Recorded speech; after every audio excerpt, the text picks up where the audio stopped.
It's Monday, it's 12:15 and we're live in Westminster.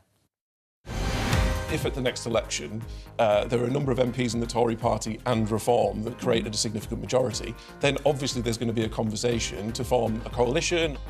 The Conservative Mayor of the Tees Valley says there could be a Tory Reform coalition in the future. Also, that's the logical consequence of the judgment and the guidance that's come out, that people use the facilities of their biological sex. That's what the court said, and that's what the guidance has said. we now have new guidance about women's spaces and trans rights, but does the government need to clarify the legal position? Voters go to the polls in Canada today after the Prime Minister called a snap election, and the big issue is President Trump.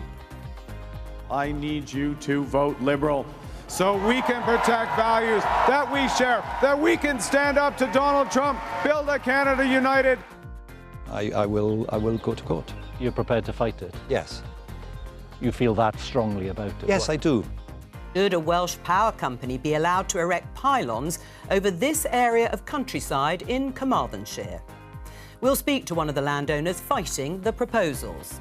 Joining me today, Labour MP Luke Meyer, Conservative MP Jo Robertson, Alva Ray from Bloomberg UK and Sarah Vine from the Daily Mail. This is Politics Live.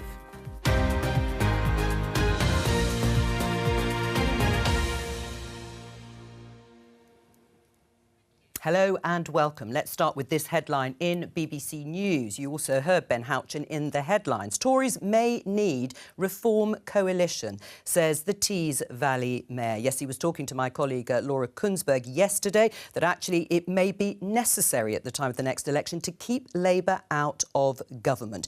Do you agree, Jo? No, I don't. We don't need any sort of coalition or deal with Reform. I'm a Conservative. I'm holding the Labour government to account in Parliament. That's my job. And at the next election, I'll be looking to get as many Conservatives elected as possible. We stand on our own as a party and we are the official opposition. We've got a job to do and that's the job we're doing. But could there be a deal, an agreement? If the numbers add up and the combination of Reform and the Conservatives beat Labour, could there be a coalition? Look, Kemi's been very clear on this. No, there won't be a coalition, there won't be a deal with Reform. I mean, look, in Parliament, Reform are doing very, very little. In fact, their most active MP, overwhelmingly, Rupert Lowe, has just been booted out. So in Parliament, it's the Conservatives that are doing the job of opposition at the moment, and Reform are busy on TikTok. Right. I mean, Ben Houchin is a very senior member of the Conservative Party in the Lords and obviously a Conservative mayor. Do you think there could be a deal between the Tories I think and Reform not if Kem Bay continues to be the leader. I mean, she's made it very clear that that's not what she wants to do. Her view is that the Conservatives just need to be better. And therefore, if they're better and they're better at what they do, then, you know, people will vote for them. I think she feels that, and I sort of agree with her on this. I think Nigel Farage is a very compelling individual, very charismatic, but he's a showman. He's very one-dimensional. And Reform have no proven expertise in government. I mean, people are voting in their local elections. They're voting for the people who fill their potholes, who, you know, make their bins, get their bins collected and stuff like that. That's, you know, that's not going to be Reform. He's talking about the next general election. Well, that's 4 years and the away. number. Well, absolutely. Do you think in that time, Sarah, that Kem Bay not has the capability to build enough support to win more seats than the Labour Party? I think she does. I think the main thing is that she needs to bring the party together. I think if she and Jenrick started working very actively and obviously together, that would be a good thing. A coalition between those two is what I'd really like to see, to be perfectly honest.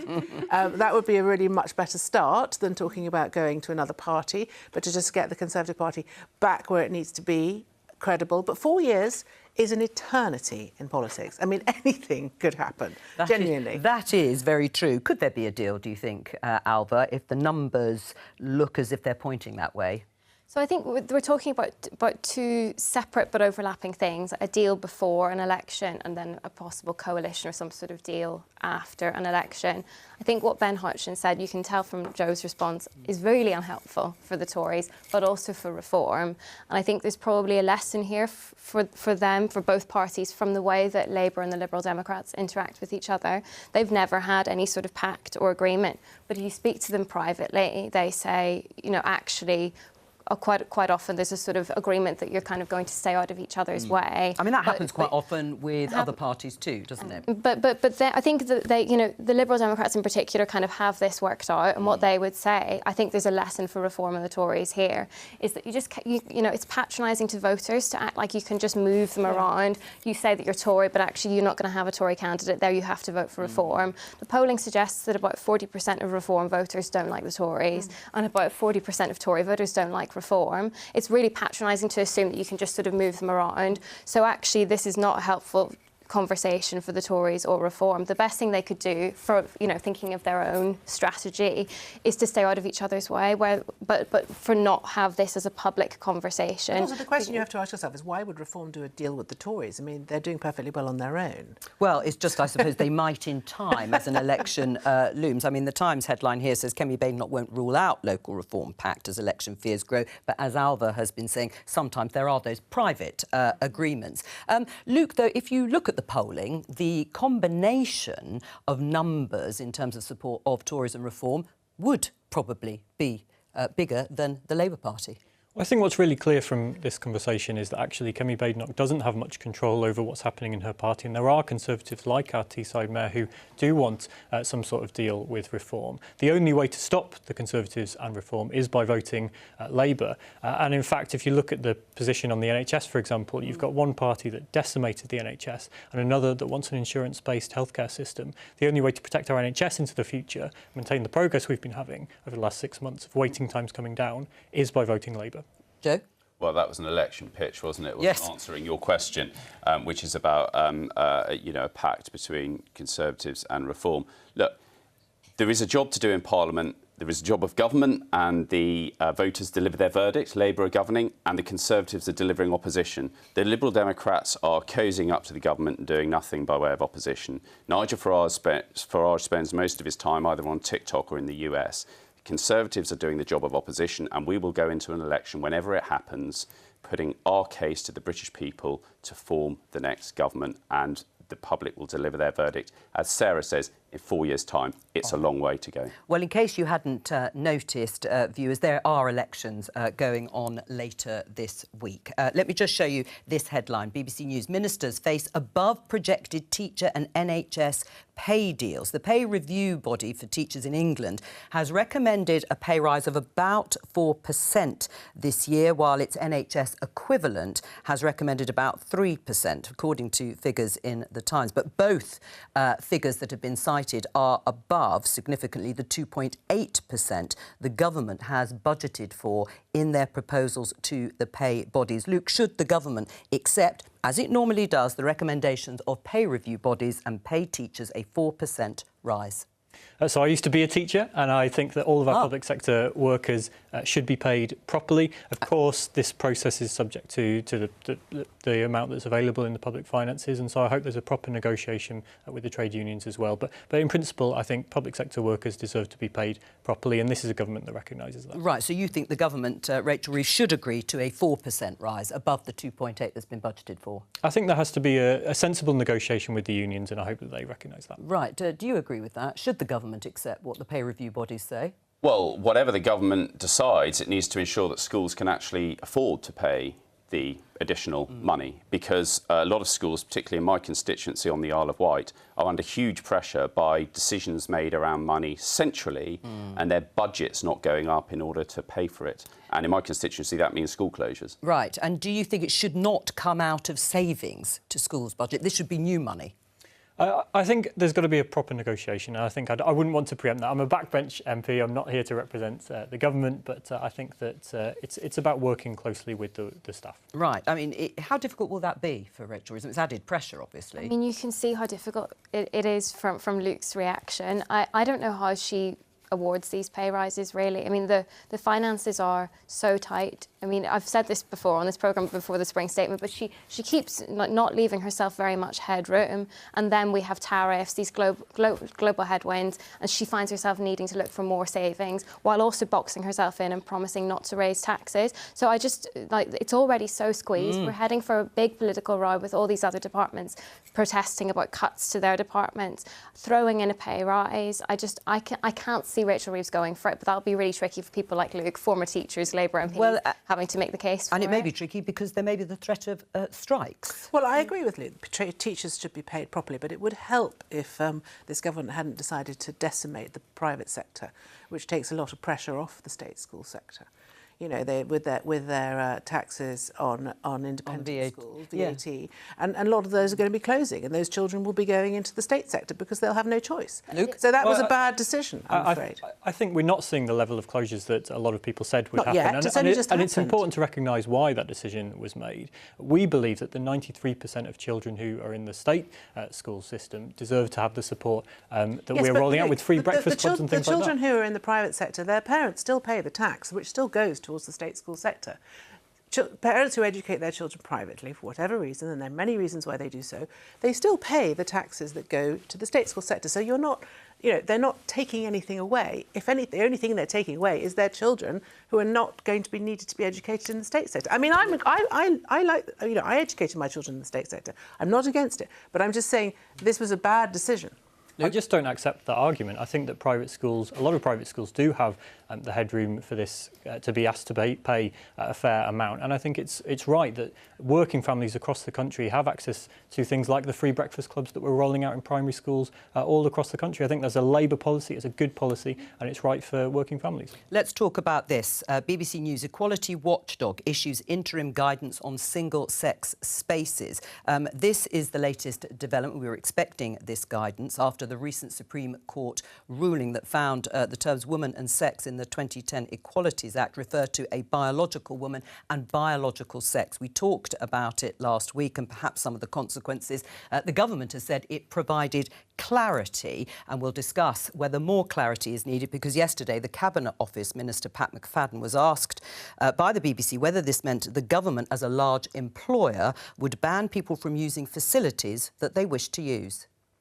That's the logical consequence of the judgment and the guidance that's come out, that people use the facilities of their biological sex. That's what the court said, and that's what the guidance has said. So that is what the government will ban trans people from using the facilities that they want to choose? We will react. But look, in reality, when you say ban, am I going to be standing outside toilets? I'm probably not. There isn't going to be toilet police, but that is the logical consequence of the court ruling and the EHRC guidance. Well, that was Pat McFadden. On the same programme, the Green Party have called for the guidance from the Equalities and Human Rights Commission to be withdrawn. The party's co-leader, Carla Denyer, was also asked about this yesterday.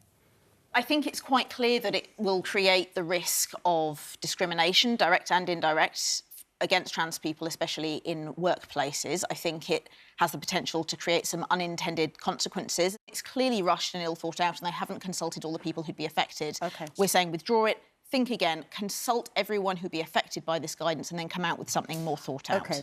Sarah, in response to what you just heard there from Carla Denyer, do you agree it will or could lead to discrimination against trans people when it comes to using public facilities? Well, it's very difficult, because the only reason we're really in this position is because there have been a small number of predatory males who have taken advantage of people's generosity towards trans people to abuse the shared spaces.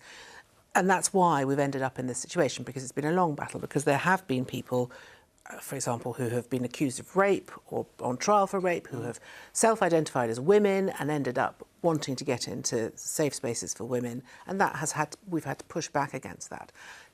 Prior to all of this, I don't think anyone really had any problem with trans men or women using their identified leus or whatever it is they want to do, because there was a sort of consent.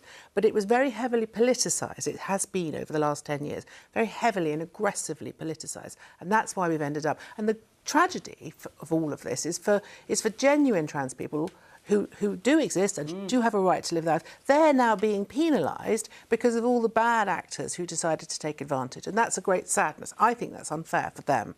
So my feeling is, you know, just have unisex toilets and everyone can just manage it. It's a shame that it has to come down to leus, because it's not really just about leus. It's about a much bigger question of, you know, how we interact. Luke? Do you agree? Yeah, I think Sarah's basically right. I think we need a common sense approach to this, and actually it is true that this issue has been deeply politicised. Yeah, but most by whom? Businesses, by both the Labour and the Conservative parties? No, I think it's an issue that has a lot of heat and anger, particularly online. And I think it is right for businesses to consider how they approach things based on the guidance. We've seen interim guidance there from the Commission, and of course there's further guidance to come later in May. So it's important for businesses to consider based on that. Right. I mean, it may have brought some clarity, I suppose, but what is going to happen, Alva? I mean, there are consequences then for shared public facilities because a trans woman or a trans man may need to find alternative toilets or changing rooms, and they may not be provided.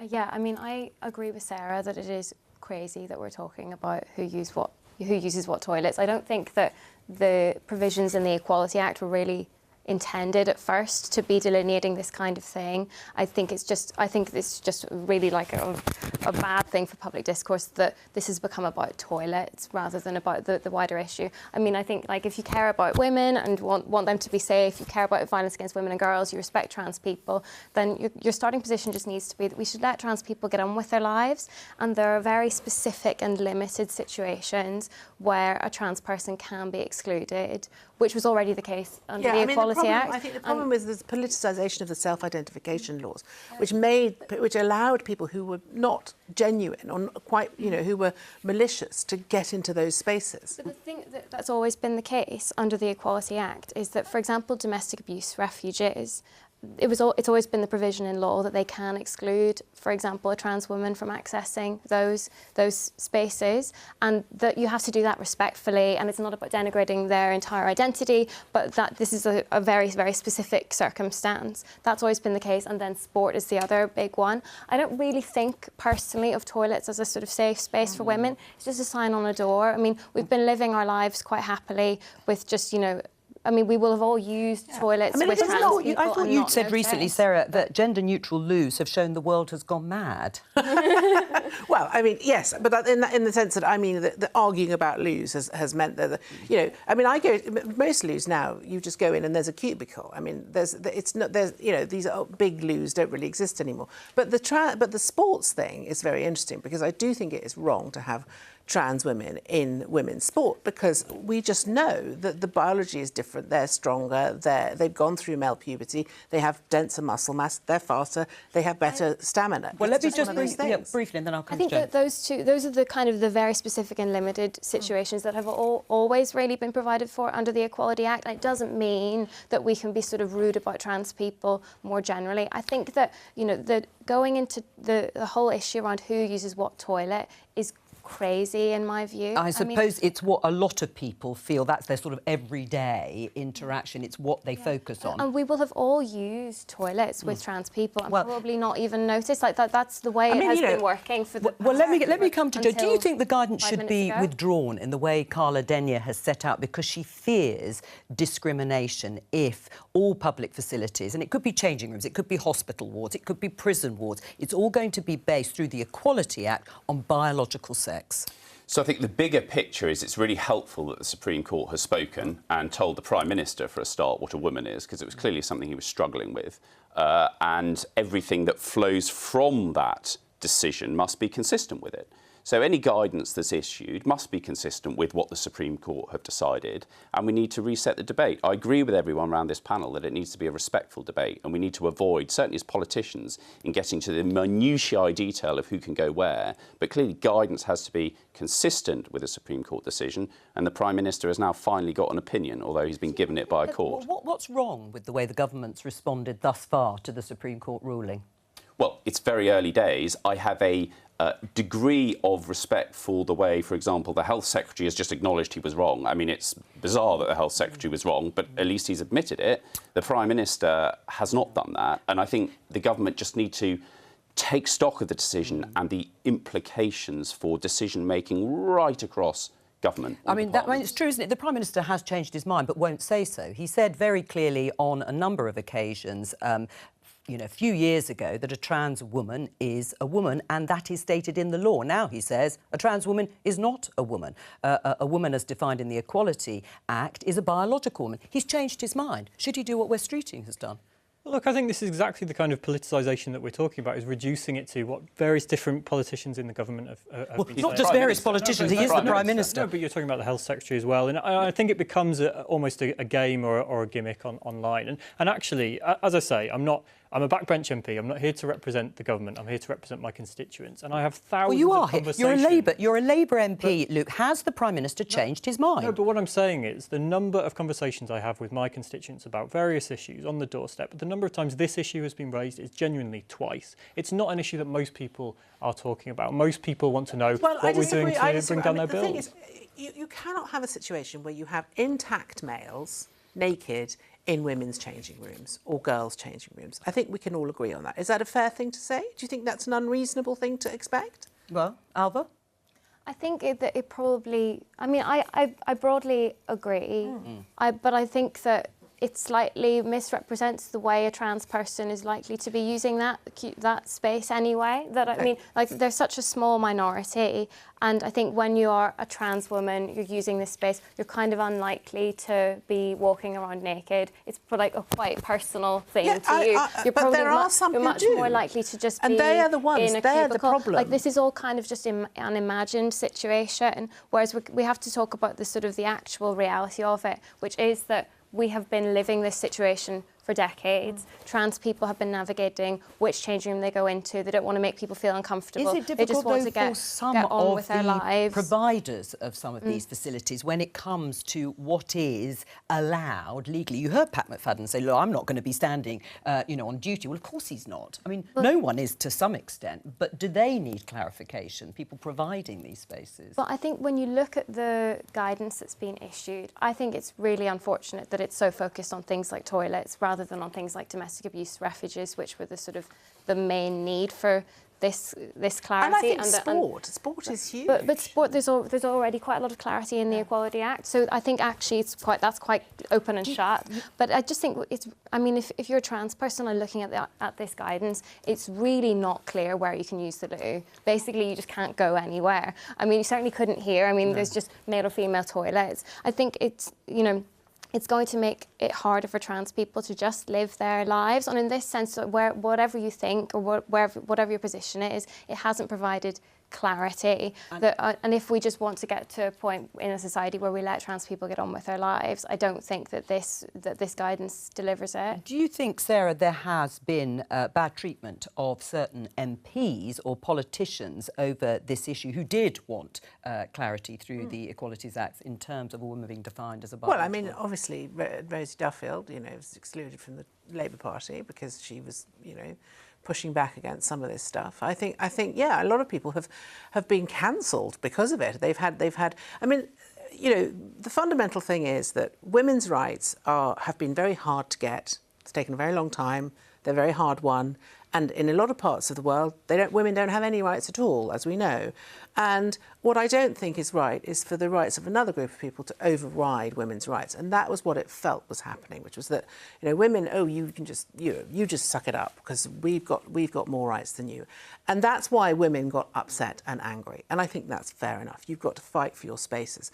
I personally have, for example, I suffer terribly from hair loss. So I go to a place where they do hair replacement. And so there are quite a lot of trans ladies there because it's a male thing. I've never felt threatened. I've never had a problem with them.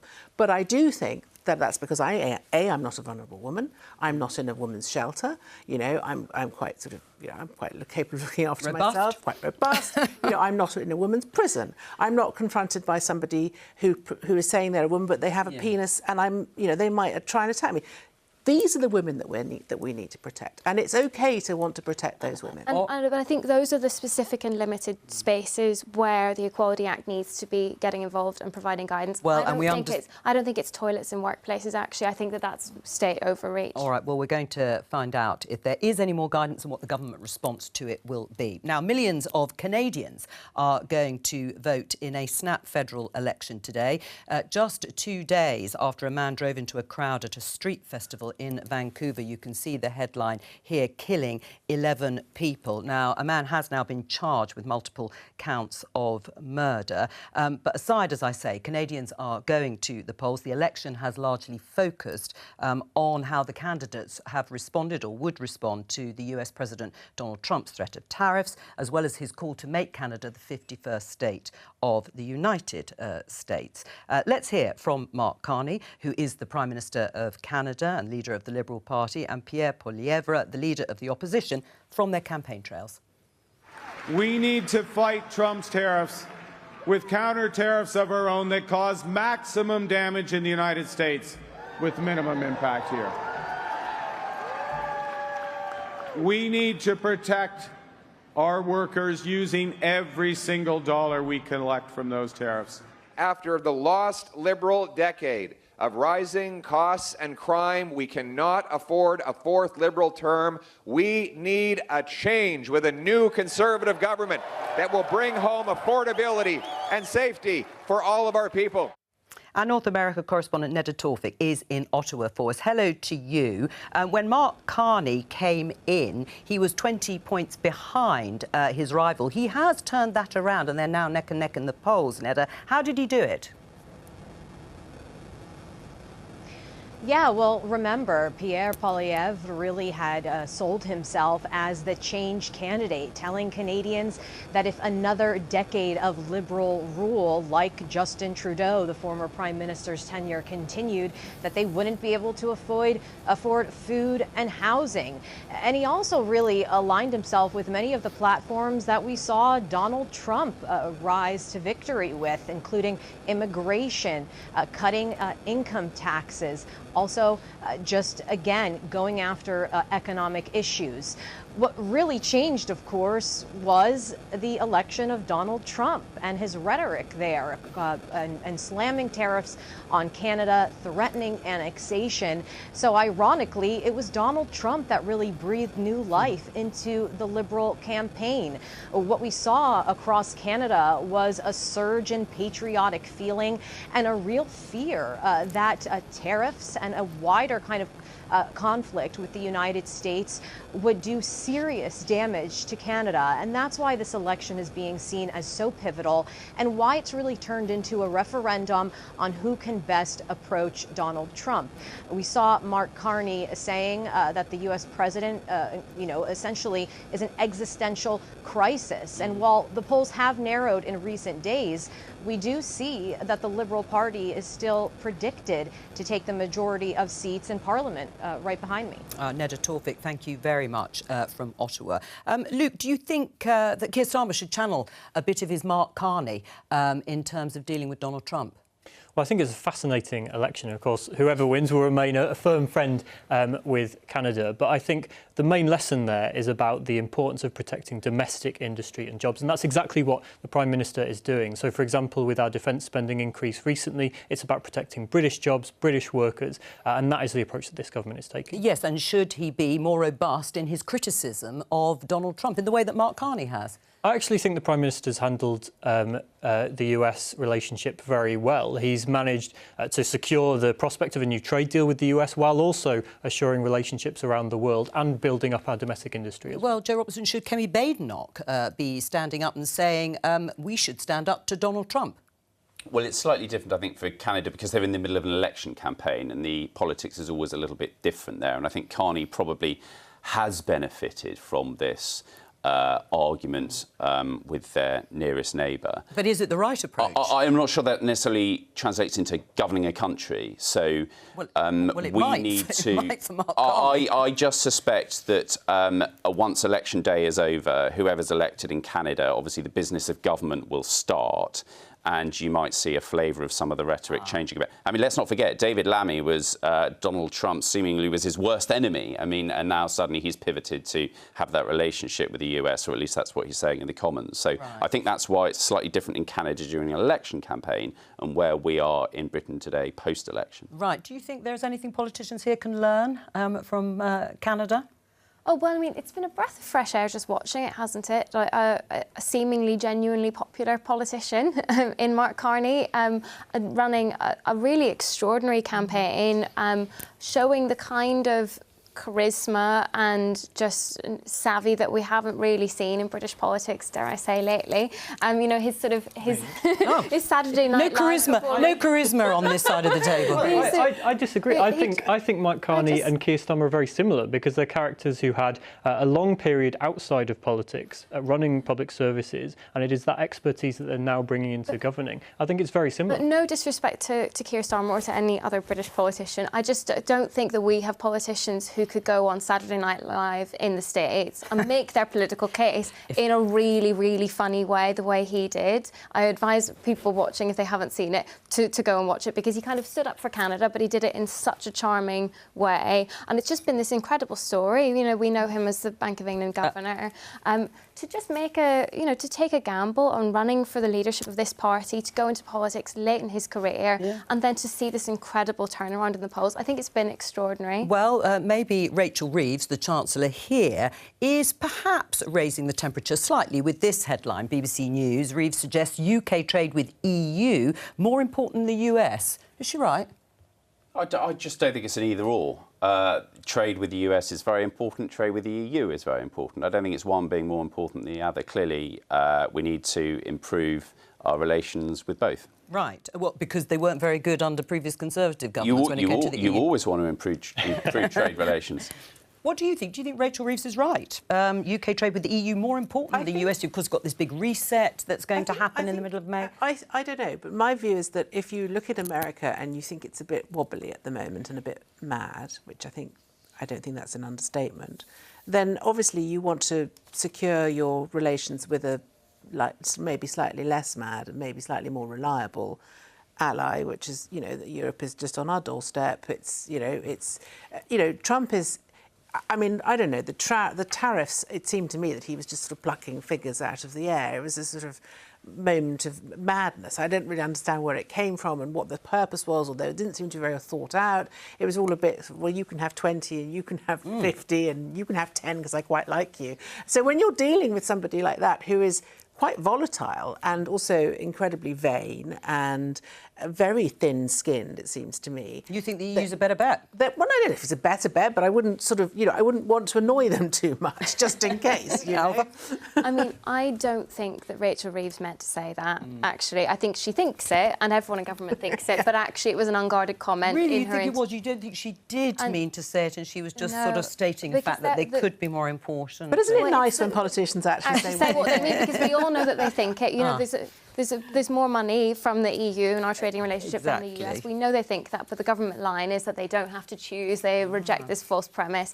Actually, in reality, the EU is a bigger trading partner as a bloc with the UK than America is. Do you want to say what you think on this issue, Luke? I think the government doesn't have to choose and they reject Well, this Luke false doesn't premise. represent the government, remember. Well, no, that's right. But he is, as I want to remind viewers, he is a Labour MP. All right, well, let's talk about something completely different. This headline here, pylon plans could spark mass social unrest. Yes, these are warnings from Plaid Cymru MS Adam Price, member of the Senate, that an energy company tactics in its mission to build a major pylon project could lead to mass social unrest. Now, the pylons are needed, according to the companies, to carry electricity from an onshore wind farm to a national grid substation and eventually, I presume, to homes. Now, Arianne Edwards is a landowner and co-chair of Llandovri Pylon Community Action Group, who is very much against it. Welcome to you, Arianne. Why?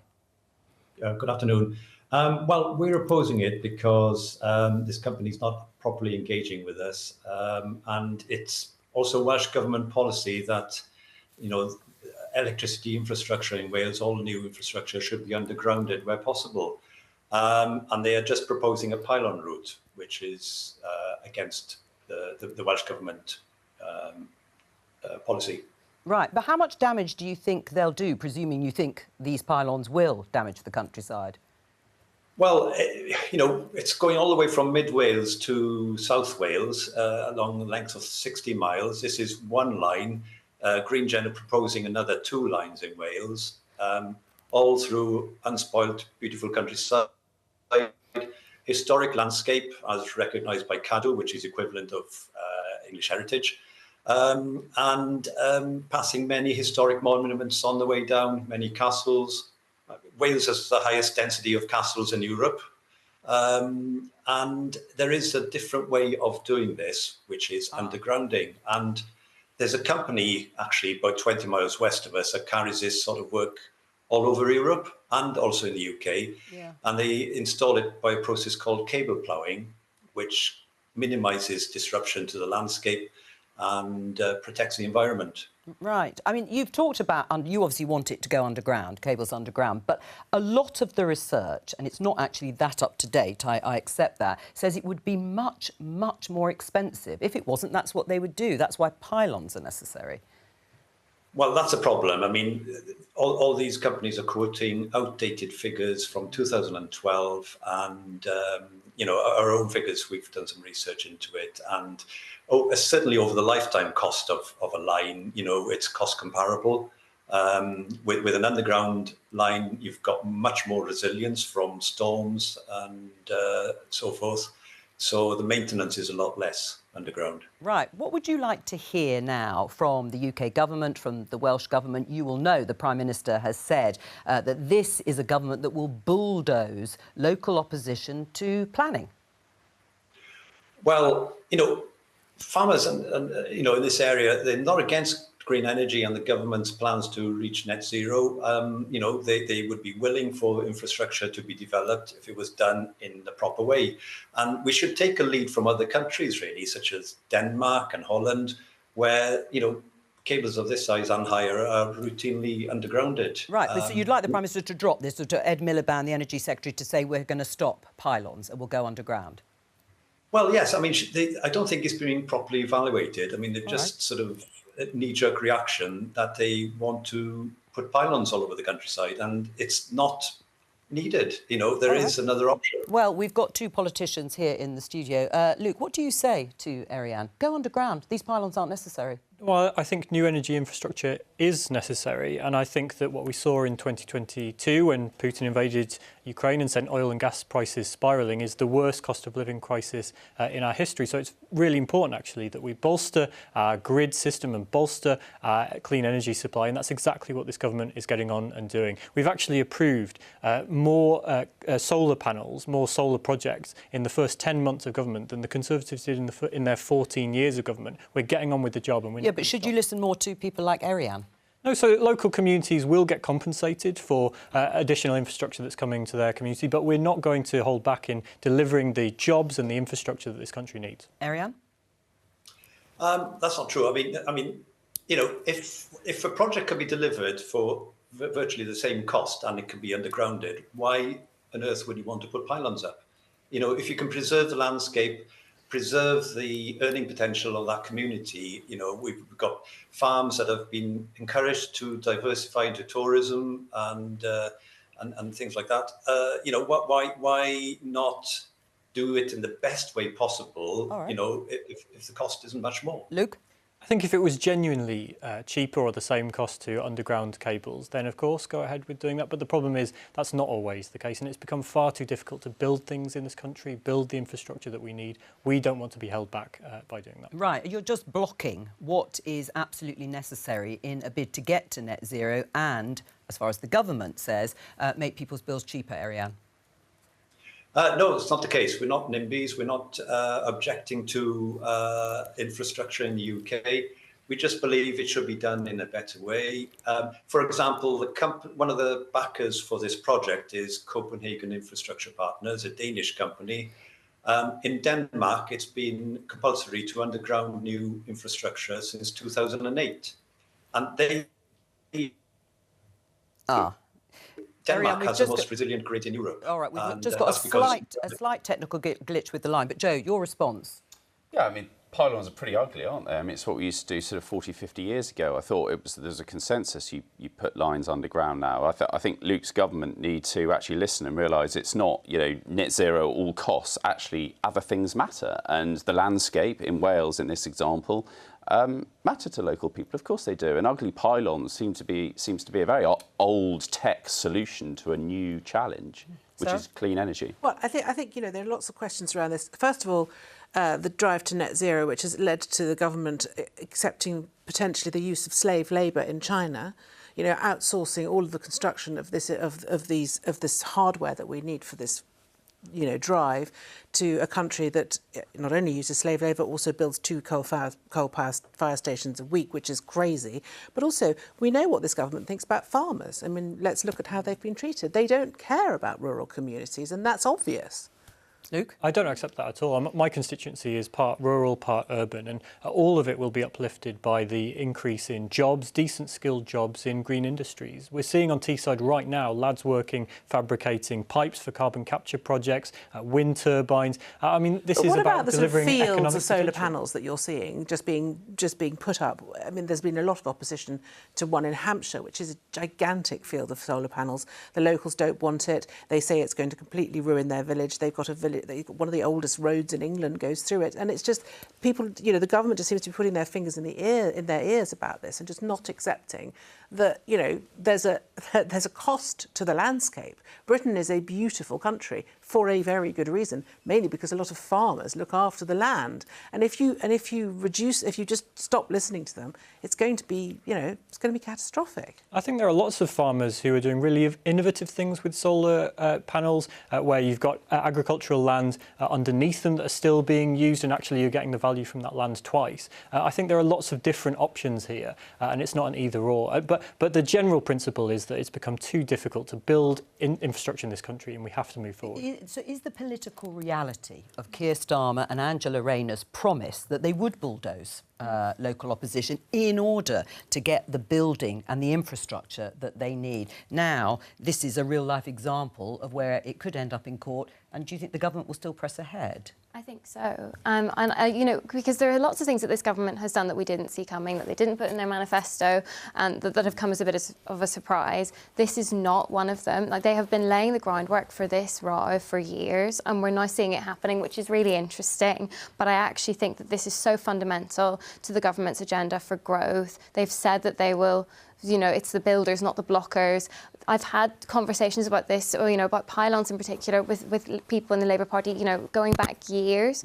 They knew this was going to be an issue, and I think they're ready to have the fight. I think probably just a bit of context to add in, it's probably just worth emphasising quite how much electricity we are going to need to meet the government's plans, and quite how much infrastructure, how many pylons we're going to need, because with the move to net zero, so many more things are going to be electric, like cars, for example, which needs more electricity. And at the same time, we're decarbonising the electricity supply. So it means that you're the logical conclusion of that is building lots and lots of pylons in very beautiful places, like Sarah said, like Norfolk and Suffolk. Basically, anything offshore will need pylons by beautiful coastal places. Well, Arianne, listening to this discussion and what you've just heard there from our guest, Alva Ray, that the government is going to stand firm, is likely to stand firm on this. Do you actually think it could lead to social unrest, as Plaid Cymru are saying?